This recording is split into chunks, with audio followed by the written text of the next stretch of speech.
York, big city of dreams. I'm coming straight out. New York, big city of dreams.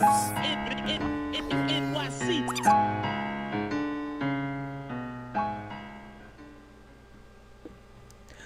What's going on? This is Jayless for Nick of Time Show here, giving you that Knicks talk just in the nick of time. And man, we're in this game. We fought back, but at the end of the day, the Knicks lose to the Bulls without Vucevic. But we didn't have Mitch Robinson today. We lost 109 to 103. Julius Randle gives you 34 points, 10 rebounds on the night. We had Alec Burks, who gave you 13 points on the night. And we also have Emmanuel quickly gives you 12 points. Two of those was very meaningless. And a lot of our second unit and even our starters had another off night.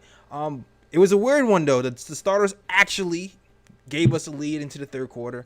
Well, we could not hold on to win this game, and we are going to break it down for you guys. But first, before we get into details of the game, let me introduce you to my guy, I call him the guy, the man from the YouTube channel across the street. It is the Raw Metaphor, the Raw Hebrew Remnant. What's going on, Raw? What's up, my man? What's up, Ryan G? How y'all doing tonight? We doing all right, man. Good. Considering that. You already heard him say it's the man, the myth, the legend, the guy, and the stats and the facts. You know what it is. Yeah, Ryan G in the building. Finally recovered from the cold, so I'm back. Exactly. And Bats played talk about some Knicks basketball. Rough one to return to, Ryan. Rough one to return to. But we here talking Knicks. We here. Raw. I'm gonna start off with something you said yesterday. You talked about Julius Randle working more out of the pinch post. Today, the Bulls were short-handed. They didn't have any bigs, and he did exactly what you said yesterday. Worked a lot more at the pinch post. Got 34 points, 10 rebounds, and 5 turnovers and 3 assists. But what did you see from Julius Randle on the night? How do you think he plays tonight? Oh, I think overall, obviously, he was tremendous, and it wasn't just his scoring. What I noticed in the fourth quarter was his hustle. He really was, crashing boards, running at the end of a play to follow up a miss. He really was hustling, and of course he was scoring the basketball also. But what I didn't like, and he did get, how many assists did he get? 3? 3 assists. 3? Mm-hmm. And that's part of the problem because we only had, as a team, 16 assists, which means there was, a lack of ball movement and too much dribbling and too much, one-on-one. And that, I think, was one of the reasons we had a problem tonight. Yeah, I think a lot of it was, too, they didn't really double on Randle. They only started to double really in the fourth quarter, and I think that had a lot to do with why the assists were pretty low. And we know in the fourth quarter he actually started to get the ball up a lot more consistently. But rhythm was definitely a problem for us last night. And guys like who hit shots like Alec Burks, Derrick Rose, Emmanuel quickly, they just didn't have it from 3 tonight. But Ryan, let me know, what did you see from the game tonight? How do you think the game went? Well, as usual, the Knicks stunk it up in the first quarter, which has definitely been something that's been happening often with the team, and then the Knicks always have to be trying to climb themselves out of holes, which they did simultaneously in the third quarter. They were able to regain the lead, but in the fourth quarter, the game started to slip away. Bulls is one of the best fourth quarter teams in the league, and they have a lot of shot makers like DeRozan, and they couldn't slow them down. The Knicks couldn't hit enough shots. I mean, RJ Barrett had a cold game. Emmanuel quickly had a cold game. Like a lot of players that the Knicks actually looking for points, they weren't scoring. And like even this game, I wouldn't say the Knicks defensive effort was bad. I don't think it was a bad defensive effort overall. I mean, yeah, the Bulls did drop like 37 in the fourth, but it was a pretty decent game overall defensively. It's just that a lot of the Knicks players just couldn't find the basket. Right. And I think that's what ultimately killed the Knicks in this game. Yeah, I agree with you. And I see a good question from one of our guys in the chat. I'm gonna get to that in a second. But you're right. The first quarter, doom. Terrible once again. 5 turnovers for Randle. Bruh. All in the first quarter or first half. Terrible. The pace. Nobody liked to run. Everybody was trotting. Maybe it's a symptom of the Knicks playing last night, or maybe it's the same old first unit. Bruh. Terrible still. Transition defense. Again, Terrible in the first quarter. And Noel, 2 quick fouls, also terrible in the first quarter, kind of forced us to go small. So we saw a lot of small ball in that first quarter. And kind of ironically, that's kind of what got us kind of back in the game. When Noel, our best defender, got out the game, we ended up subbing in Alec Burks.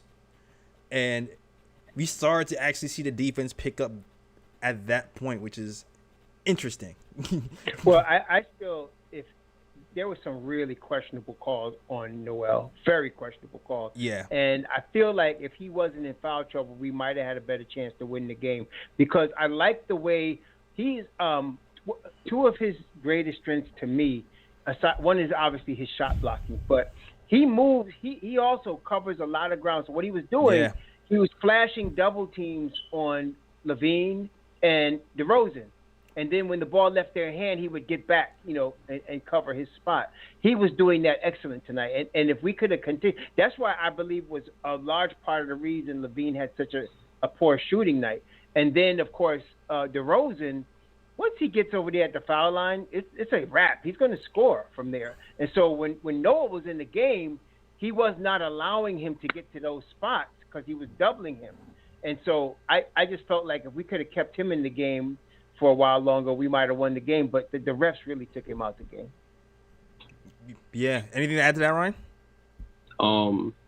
Yeah, Rob pretty much said it right there.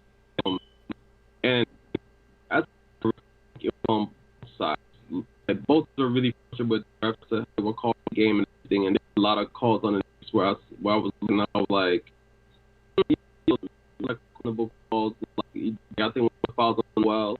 I can't remember the specific foul, but I remember watching the foul on Noel, and I was like, that's not a foul. And then another time which kind of pissed me off when I think it was like it was the second half of the fourth quarter where DeRozan was complaining about a call and he got teed up, and then immediately after he got teed up in 40 and missed the free throw, the next play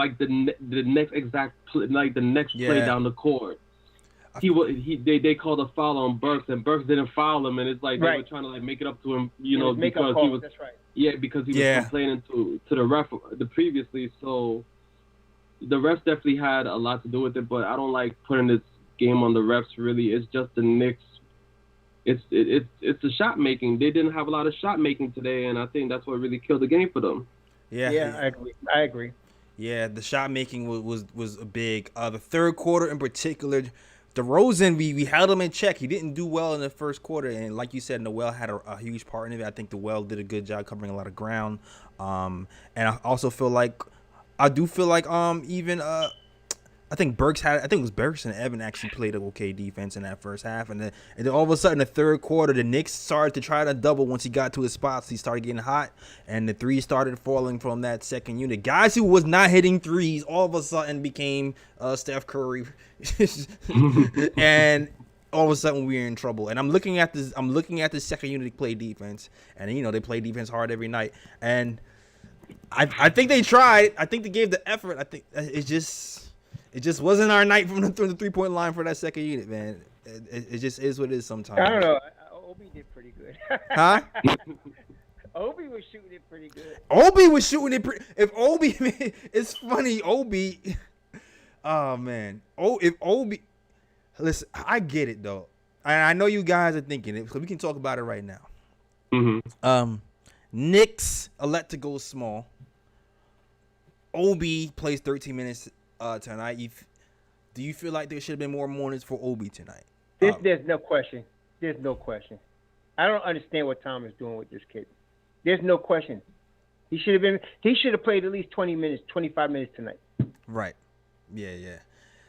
I know what, and I'm going to say something that might not be against the usual thought process. I think he went with Alec Burks because of what Alec Burks has been doing in the last few games instead of Obi. And I think he had a tough choice to make tonight. No, I would have said RJ. You know what? RJ would have been you know what? You're right, Ro. I would have said RJ. I would have said RJ, and I would have played Julius, Obi, AB, IQ, and D Rose. You're right about that. That. I mean, to me, it was obvious. I was like, man, what are you taking this kid out the game for? I mean, anyway. I was so ticked. I was like, man, I don't know what he has to do to stay on the floor. What does he have to do? He's done everything that you ask him to do, and he's done it excellently. What else does he need to do? Yeah, Obi Toppin on the night. Let's see what Obi had. He had 2 threes. I think it's the second time he had 2 threes. 60% from the field. That's right. 10 points on the night. 6 rebounds. 3 offensive, 2 blocks. 2 blocks at the end, and he gets taken out in the end of the fourth quarter. This might have been the time. This might have been the time to play Obi. This was, to me, the fact that Mitchell Robinson wasn't going to play, and then you had Noel in foul trouble. To me, this is the night you put Obi out there and you run him. You know. I didn't get that at all. I was like, what are you doing? Why are you taking him out the game? I mean, come on, man. Right. And just to add right quick, and I feel like the fact that it was small ball, so I thought that would have been perfect for Obi as well, because the pace is going to pick up, with it being small ball, and Obi actually excels when the game is up and down like that. Yes. So I'm not really sure why Obi didn't get more than 13 minutes, but I don't know. It is what it is. Like, Thibs does his thing, so. Yeah, and then, I'm just saying, not only was he playing with the energy, not only was he hitting the threes, but just his length. You don't know, one of those threes might not have fallen if Obi was out there, because his length disrupts some stuff, So it was Obi, and who was it? I think it was Obi and Randall. There was a play where they were just hammering the offensive glass, and then one of them got fouled. And I was like, see, that length, man, that's what you want. That's what you want out there. Yeah, so I don't know. Obi got a block that was just strictly him hustling and getting back into the play. I think it was Caruso beat him off the dribble, and somebody beat him. And he came back and got him. And I was like, man, you got to keep this kid out. I mean, to me, he's just showing like he should have been. He is a lottery pick. He's playing like a lottery pick. He's a guy you want out there. I mean, I hate to say it, but look, Chicago's giving Dosunmu all kind of minutes, man. Yeah, he's a rookie. Yeah, you know what I'm saying. We got Obi Toppin, and he's got to play 13 minutes. Oh my God! Dosunmu played 20 minutes tonight. Yeah. This is a tough. This is a tough one to lose. And if you want to talk about it, I know this might be a hard night to call in, but you can definitely call in. You see that number right down there. And I'm gonna ask one more question. I see there's a caller in the chat who wants to talk. But if you want to talk Knicks with us, all you gotta do is call 319-527-6241. One more thing I want to touch on, though. Interesting substitution patterns from Tom Thibodeau tonight. Yo, he put Grimes in. I was surprised for 28 seconds. Yeah. Not even that, Raw. Not even that. The second quarter comes. You talked about Kemba Walker gets subbed out at the 7-minute mark every game in the first quarter. He comes back in usually with that second unit in the second quarter. Second quarter comes, no Kemba Walker. At all. I'm going by his actions. I mean, really just look at Tom's actions. So I don't even know when's the last game that Kemba played in the fourth quarter. I can't even tell you. It was at least 5 games, I think, at least 5 or 6 games since he's played in the fourth quarter. So that's telling you already he's losing confidence in Kemba at some point in the game. So now and then tonight, I don't want to hear anything from Evan Fournier. I don't want to hear anything from him because, he had a good game last night. What is he tonight? 1 of 7. 1 of 7, yeah. 0 of 3, 3 points, 2 turnovers. Get out of here, man. Just shut up. I mean, golly, man. Score something. Do something for your $73 million before you start talking about ball movement or anything. Do something. So we need. I feel like the Knicks need another offensive force in the starting unit that they don't have right now. RJ is not a guy to take it by himself off the dribble. Right. Obviously, Fournier is not. I thought he was. He's not. Kemba's a little small. He does it in spurts. But see, like I said, Kemba is going to give you diminishing returns. He's going to come up, but then you keep him out there too long, and all of a sudden, it starts going the other way because he's going to give you diminishing returns after a while. So you can't keep him out there very long. So to me, he needs to insert somebody that's going to give us Julius make another threat offensively and not lose anything defensively. Yeah, I will say this, and maybe it'll take a lot more time to trust quickly, but this season in particular, I've definitely seen quickly take people off the dribble repeatedly, and Yes. on ISO situations, and that's something that we really didn't see last year. We started seeing small spurts of it where they give him the ball to close out quarters, and now he's gotten more comfortable with that, and they're letting him do it a lot more this season. Yes. While it didn't yield returns, I honestly, in a pivotal play, he got an offensive foul call, which I thought was a BS call personally. Yep. I thought Caruso was sliding and he wasn't in his spot, and quickly was going to his shoulder, not in his chest, and it calls a turnover. But I do feel like the more I'm seeing from Quickly, the more trust. I think Ryan's connection just dropped. The more I'm yeah, because he sounded choppy earlier. Oh, he's kind of froze. Oh, he's froze. Okay. Yeah, his connection just dropped. The more I'm He's seeing, back. the more I'm seeing from Quickly, the more I'm starting to think he might be the guy who can actually break people off the dribble, and can be that guy who can be trusted on maybe end of the season after next. Because like you said, coach is starting to trust his second unit. We got looking at the bench minutes. Is Ryan back in? If you're looking at the bench minutes, real quick, and hopefully Ryan comes right back in. Everything straightens back out. We got Emmanuel Quickly 25 minutes. Alec Burks gives you 32 minutes on the night.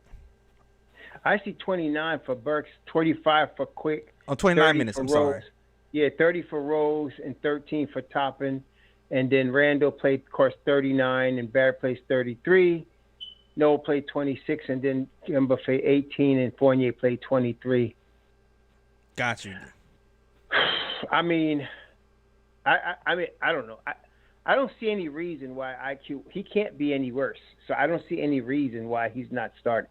Your offense is not going to get any worse with him in the starting lineup. Right. But I will say, like, we're going to crash and burn if Quickly starts. But I think the coach is seeing that, and that's why his minutes have been creeping up. IQ started the season off playing like 11-minute spurts, 11 minutes, 14 minutes. Now he's being left out there longer. So like I said the game before, I think we're starting to see a little bit of a changing of the guard in regards to the minutes distribution, and that might be where we're going forward. Now today was interesting because when we made that push in the third quarter, Kemba Walker was the reason. Kemba Walker was a huge reason of it. No, he was very instrumental. But then you saw, after a while, they started making a run. See, he was good at first, and Kemba was very effective. But then you see when in fact, and as soon as it started, the Bulls started making a run. You see him take Kemba out because Kemba's good spark. But if you leave him in there too long, and that's the thing about guys that are really off the bench scorers. You leave him in there too long, you're going to get diminishing returns. So, and that's what started happening. The Bulls started making a run, and then he took Kemba out.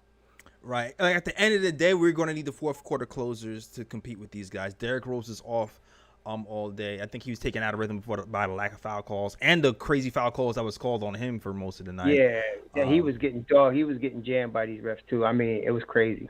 Right. And also, the other guys were off as well. And that's all she wrote for tonight. But, I mean, we got two callers up. Thanks, Fritz. Okay, Fritz conceded. Thank you, Fritz. All right, so let's get to these two callers. A rough game, man. The Knicks lose. Ryan's back. Okay. Ryan's back. Yeah, Ryan's back. Ryan, technical difficulties. Computers just started me out of nowhere. That's fine. But Ryan's back. That's all that matters. Oh, Ryan's back. Ooh, all right, cool. All right. Two calls up. So Fritz, can you control the calls from where you at right now, Fritz? I'm curious because if you can, then I can just not look at this and just concentrate on on just doing the show. On just being a host. Right? Yeah, on just being a host. But shout out to everybody rocking the chat. Shout out to Tony Cherry. Shout out to Myth. Shout out to Kanal Banlaya. Yes, I know that's Hebrews guy. Yeah. All right, cool. Now my man Fritz is back in control. First caller up. Let him know, Fritz. Patch him in, Fritz.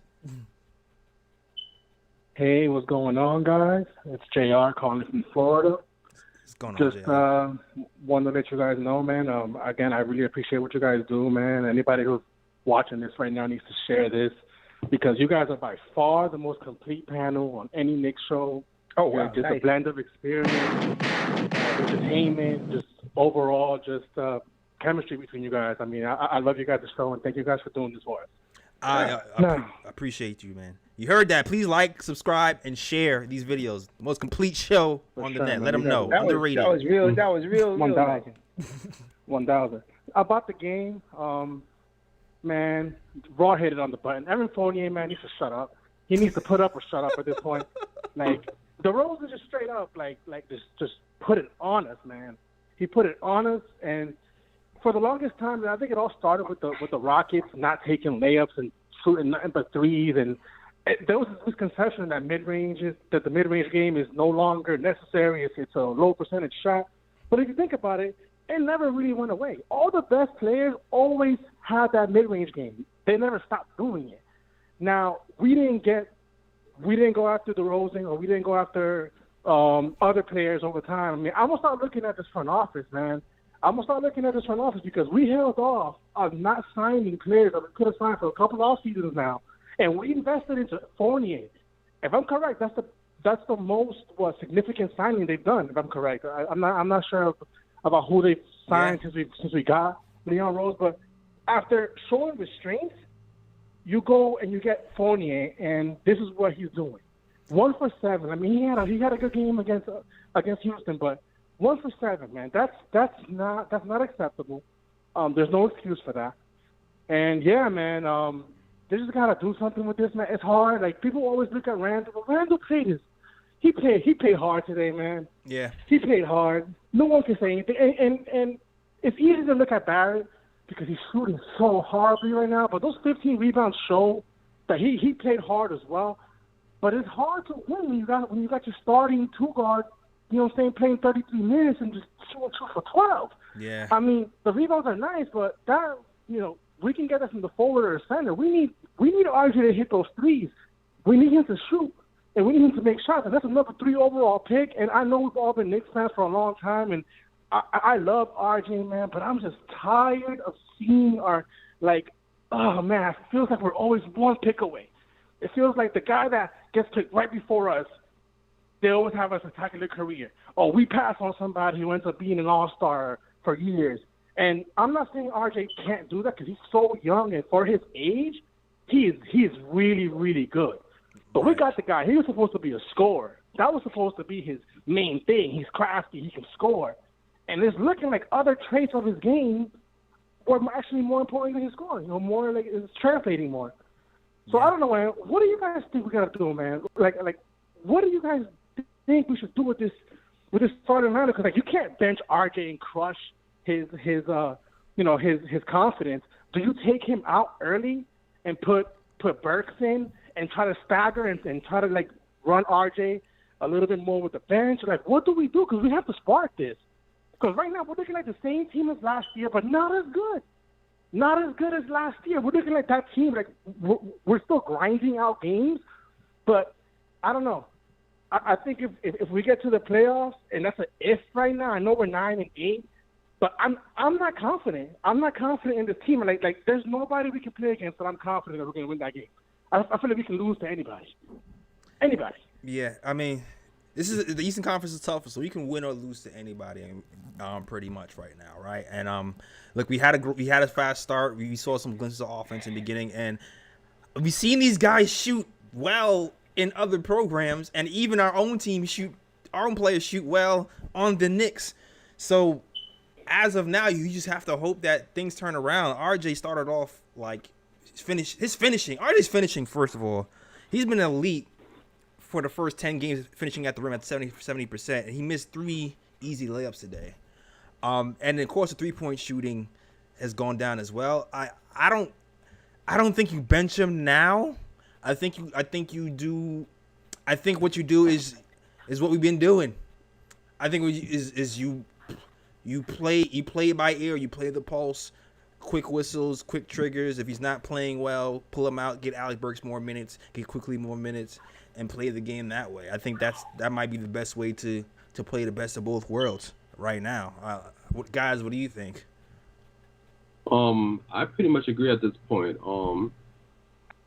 And I change at the moment, but I would have a quicker trigger. So, say for example, the Knicks fall behind early in the first quarter. Instead of like having the first unit out there and have them see if they could try to, get back into the game, I'm going to do substitutions based on performance. If Fournier is not performing well, then I take Fournier out and put either Quickly or Burks. If RJ is not playing well, I take him out, put in, Burks. For example, if Kemba's not playing, I put in Rose. I would give the first unit that shorter leash at the moment. But also at the same time, like, I'm not really worried about RJ because I remember last season as well, RJ had like had a stretch where he was really cold and then he was able to find himself and get hot again. I'm hoping it's going to be the same thing this time around as well. He's just going through a tough stretch and he'll find a shot again. And also in the last season, we have to remember too, the Knicks didn't just come out the gates firing. Like the Knicks did struggle for like the first like 30 to 40 games, and then they picked it up, which I'm hoping is the case here too. Like they're just trying to find each other, and then once as the season goes on, it'll get better. But I do agree that if it continues to go like this, they're just gonna have to make a change sooner or later. Yeah. I just think I know Knicks Nation is passionate, so I understand, but I don't want to panic. I don't want to do anything panicky. I don't want to make any panic trades or any panic moves. Right now, I would do a slight change. Like I said, I would insert either Quickly or Burks into the starting lineup and take Kemba or Fournier out. And then, like, if I inserted Burks and kept Fournier in, now I'm going to put Grimes in the second unit. And I would do something like that. I wouldn't make major changes. I would make a tweak to see if it helps. Because right now, to me, the biggest issue right now is the Knicks keep giving up leads in the first quarter and the third quarter. That's it. So if you can fix that, I think we'll be fine, right? So to me, that's just a matter of getting I don't know if it's because, Fournier and Kemba can't play together, or Fournier and Randall, or Kemba and Randall. I don't know. But I would do a slight change, and I would see if this improves things a little bit. I would go with that. The problem is this now, the brother was blaming Leon Rose. Now, I don't want to start tripping on Leon Rose. He's the best president we've had since I can't remember. So let's not trip on that. If you've been around Knicks Nation for any couple of years, Absolutely. You'll know. Don't start acting stupid about Rose, okay?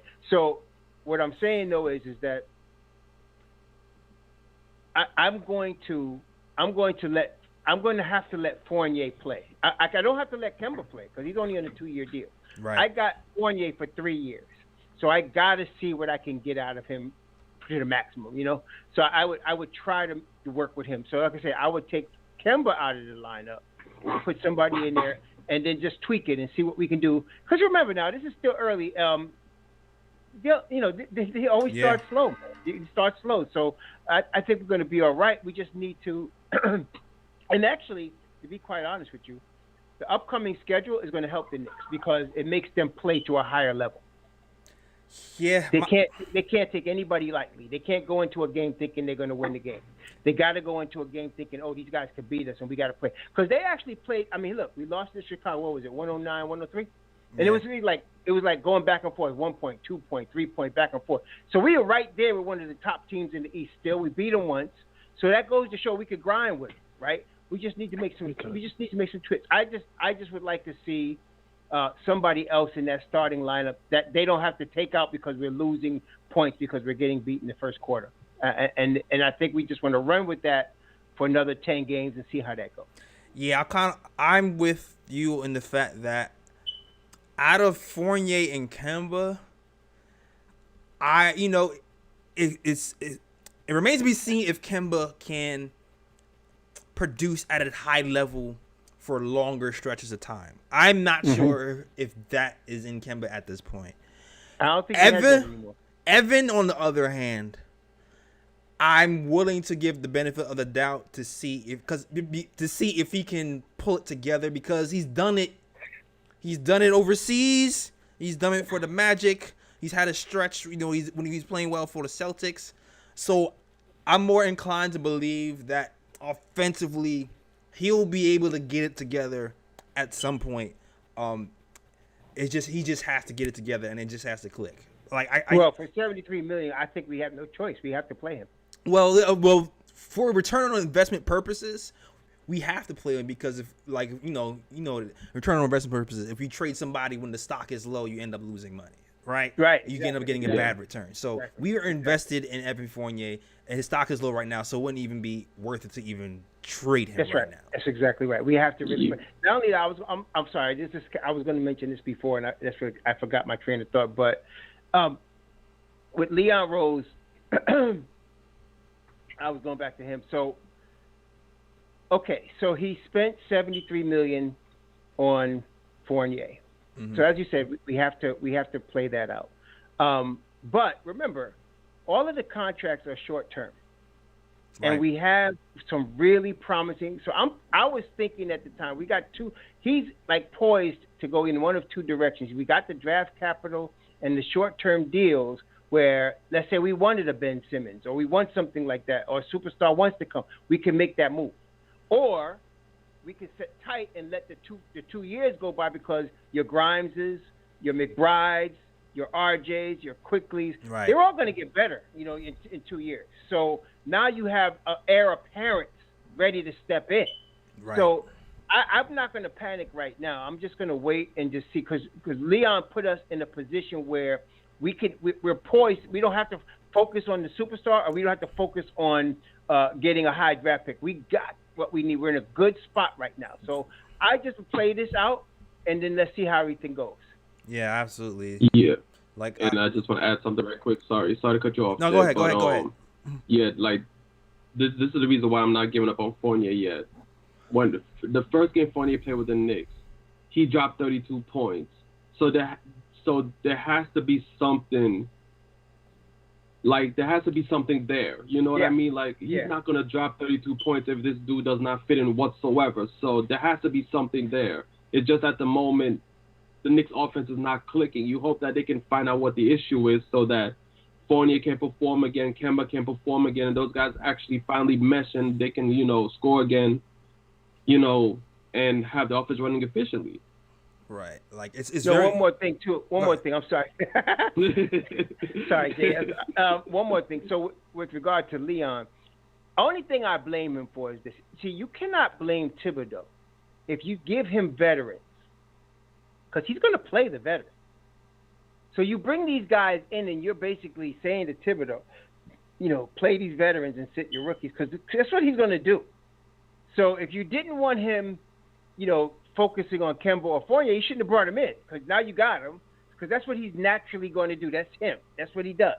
So if you don't have a Kemba, if you didn't sign him, you'd have to be forced to start an IQ or Burks or play Deuce more. He'd have to do that because, you're giving him all he's going to do is cook the food from the ingredients you give him. And if you know him, he's going to play veteran. So they got him here, so we got to play. But I have to think, like I said, the starting unit is leaving a lot to be desired in these holes they keep digging for us and allowing these other teams to get leads. So I think it's going to force Tibbs to have to make some sort of change.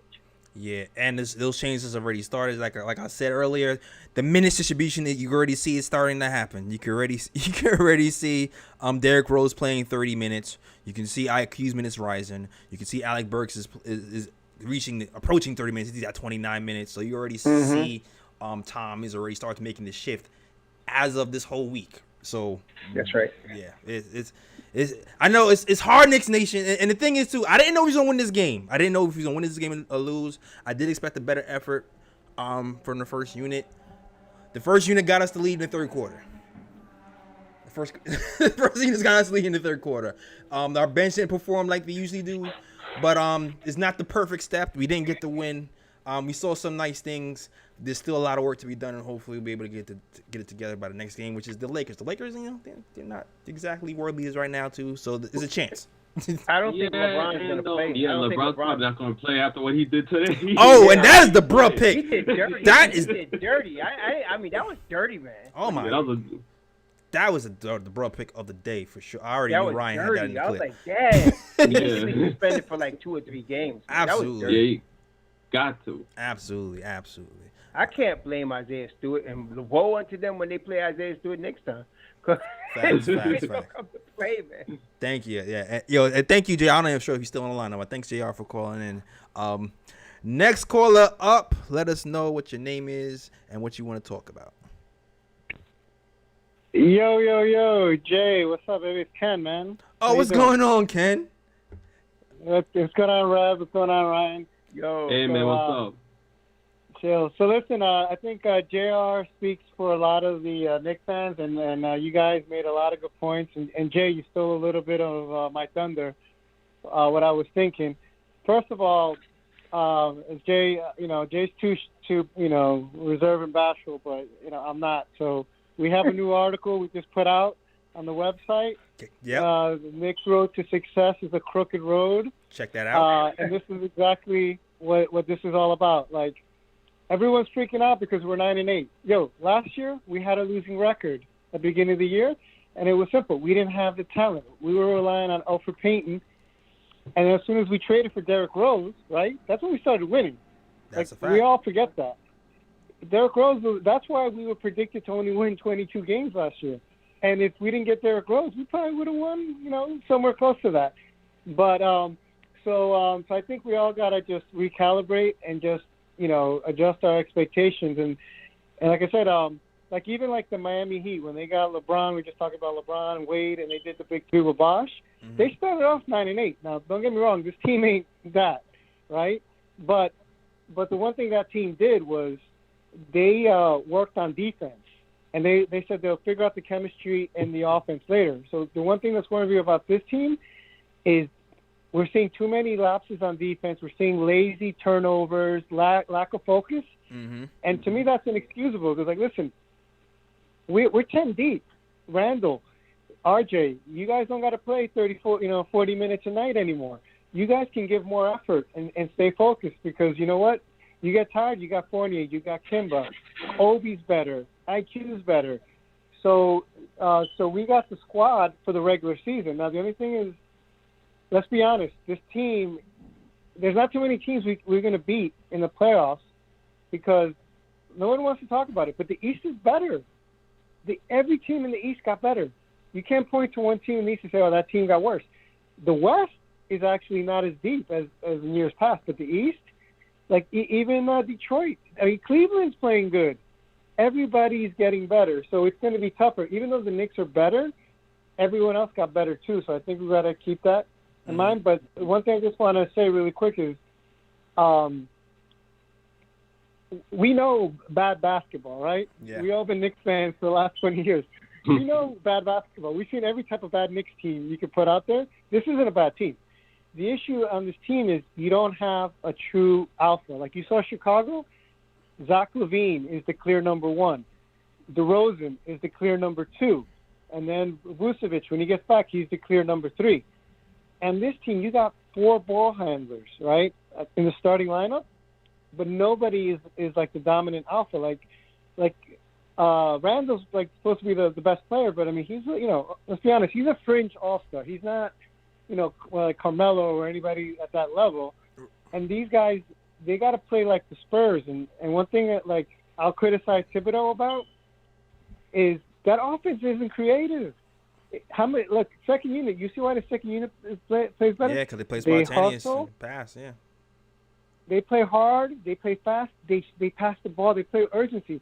On this team, everyone's dribble, and then back out. And then you saw at the end of the game, how many shot clock violations or bad shots at the end of the game we had. Yeah. Because we don't have structured ball movement.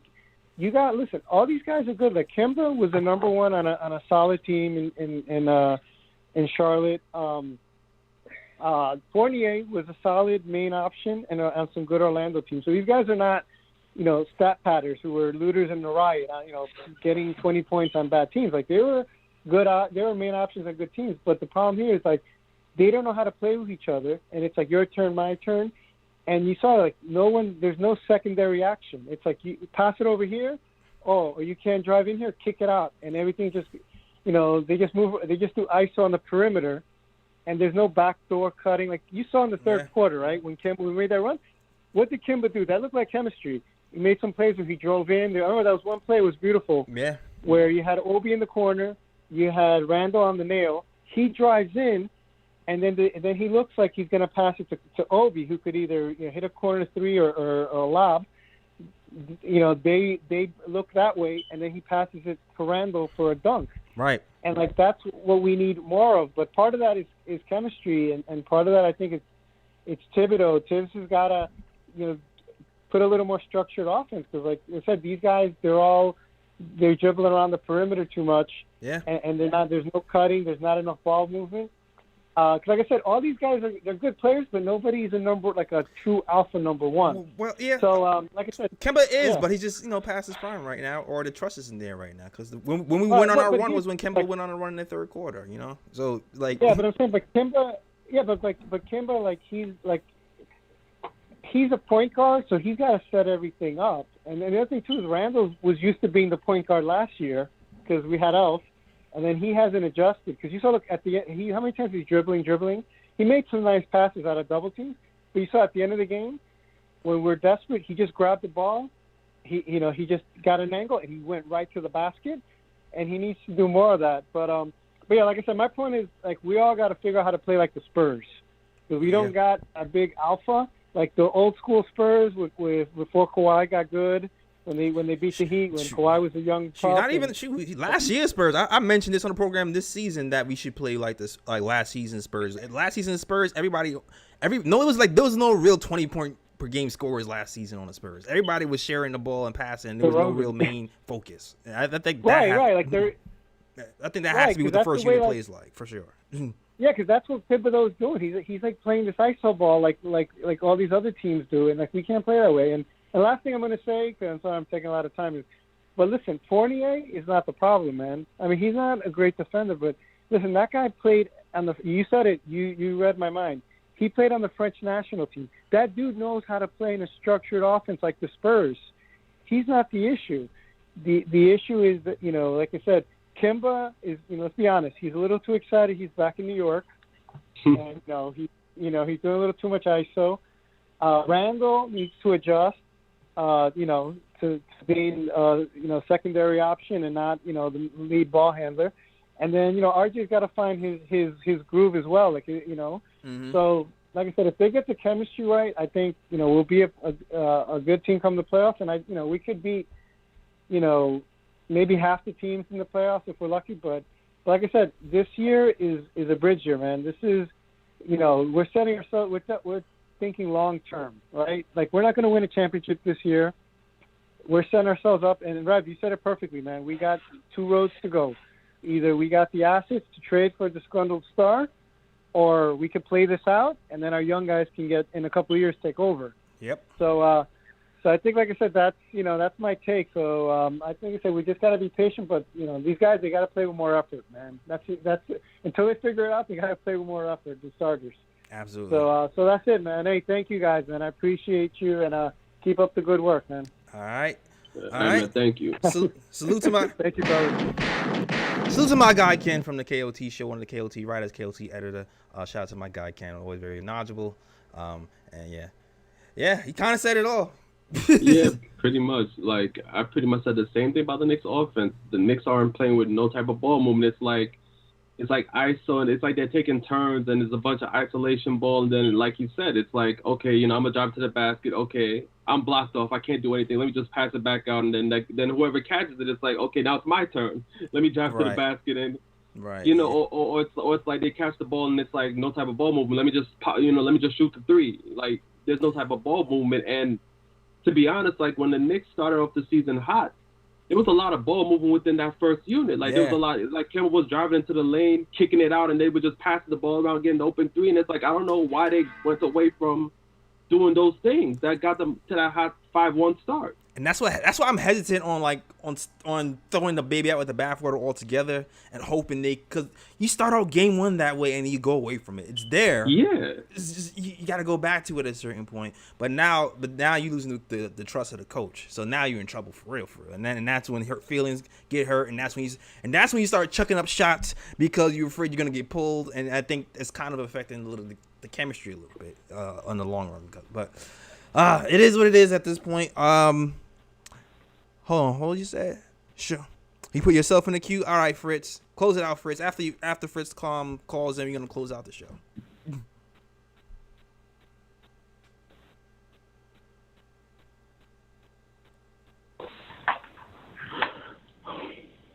Hey, what's up, guys? What's going on?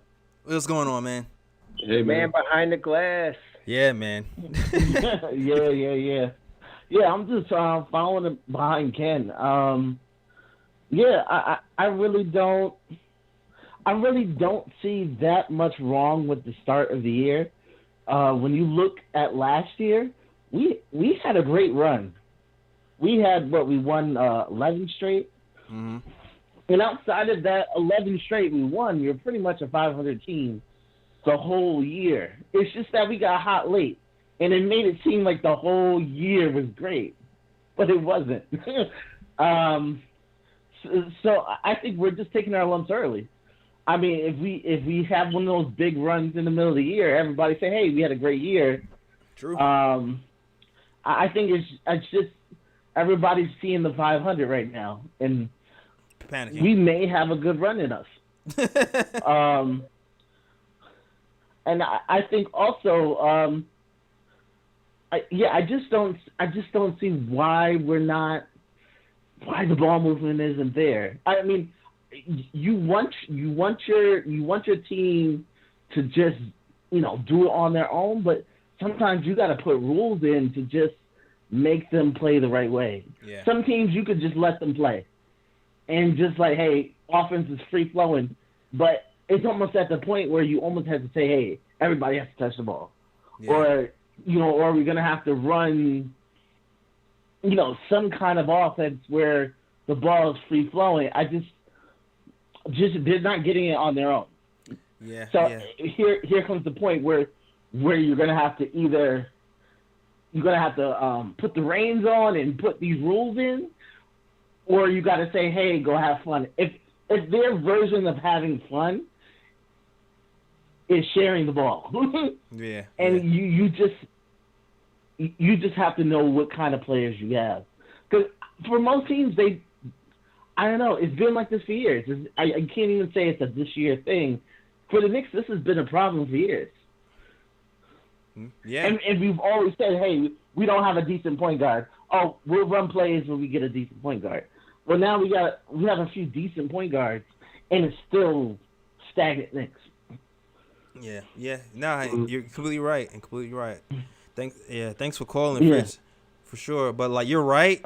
Today was different though because the coach deliberately went to Tom Thibodeau repeatedly in the post, and that was by design. But like as you mentioned before, you kind of need other playmakers because as good as Julius is, he is not the optimal playmaker. He does not make decisions on the fly on regularity with like perfect precision. He's a guy who makes premeditated plays. Now, he doesn't really read the game at like a high level on the fly. So we need a guy who can actually play make at the end of games with Randall. And that's why we got Fournier and Kemba, and now we're not playing them at the end of the games, and we're finding ourselves in the same position we were last season, and that's what's happening right now. Straight up, point blank period. Yeah, but yeah, we got a lot of time to figure it out. This is a long season. We got the Lakers up next. They got no LeBron, so we got Brody and them to deal with, and hopefully we figure that out. And yeah. So I'm done. I got nothing to say unless do you have any ooh and bruh picks, Ryan? Well, I already mentioned one of the bro picks. I mean, clearly with LeBron, that's definitely the top bro pick right there. There's no question. LeBron Burger James gets the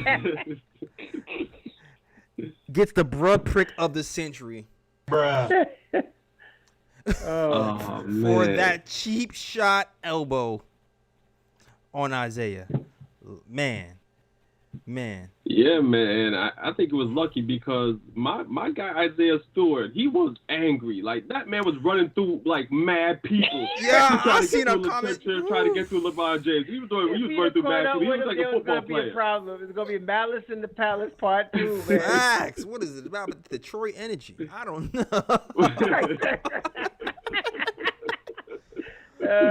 Detroit is Brownsville 2.0. Word. Oh my gosh.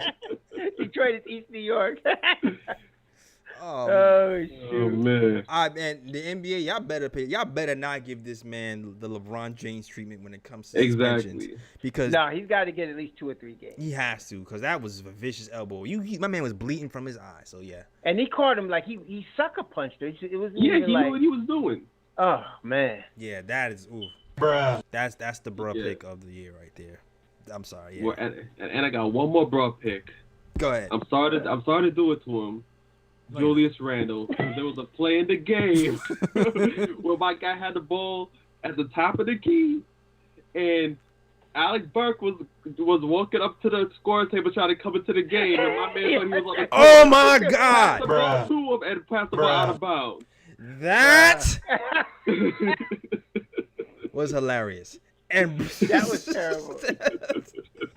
I was like, what is he doing? And then they said, oh, Alex Burke was coming in the game. I was like, well, okay, dang.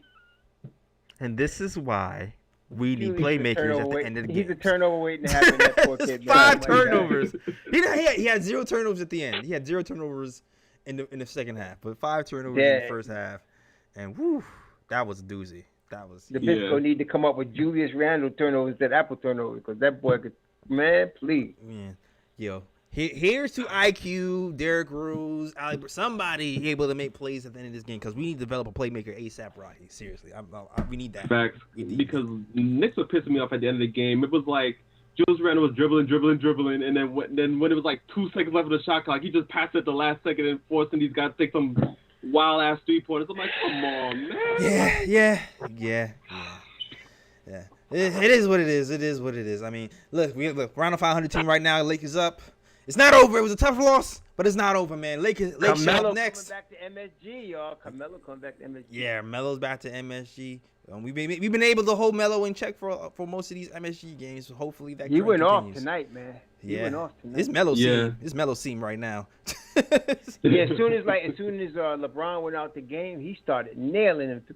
He was going off, man. I was like, dang. And he's perfect coming off the bench. No, that's his role. Yeah. That's his role, man. But that is 5 of 8 for 3. 5 of 8 for 3. Woo. Yeah. No homecoming for Melo. You had your homecoming. Put the clamps on Melo tomorrow. Exactly. You are the enemy. Exactly. No, Lock no, that I'm run not. up. I'm gonna take No, down I'm my not Melo saying- poster tomorrow. I'm gonna cover it. I'm covering my Melo poster tomorrow. I'm not saying like, when my man come off the bench, for the first time, give him his standing ovation. Yeah. But then after that, clamps, all right? Yeah. Clamps after Done. that. That's Clamps. right. That's right. That Alec Burks defense on him. All right, cool. Word. All right, that is our show. Raw, let them know, where can they find you, sir? Raw Hebrew Remnant on YouTube and Raw Hebrew Remnant on Twitter. And those are really the main 2 places. Raw Hebrew Remnant on YouTube, Raw Hebrew Remnant on Twitter. All right, Ryan, let them know where they can find you, sir. You can find me on Instagram at Sir G is chilling. Sir G is chilling. That's SIR. G is CHILLIN. You can find me on Twitter at RyanGKOT. All right, cool. You already know where to find us, man. You can find us at the KOT Show on Twitter, the Nick of Time Show on Facebook and Instagram. Trying to get to that 10K followers on Instagram, so follow us there. And you know what to do. You can find us on the blog as well at thenicoftimeshow.com and check out Ken's article that he just plugged while he just called in for the show. All right, that is our show. And as always, Shout out the World Wide West. Everywhere we go, we leave a worldwide mess. it's a mess out here. All right, that is our show. We out of here. Peace. Peace. Oh, man.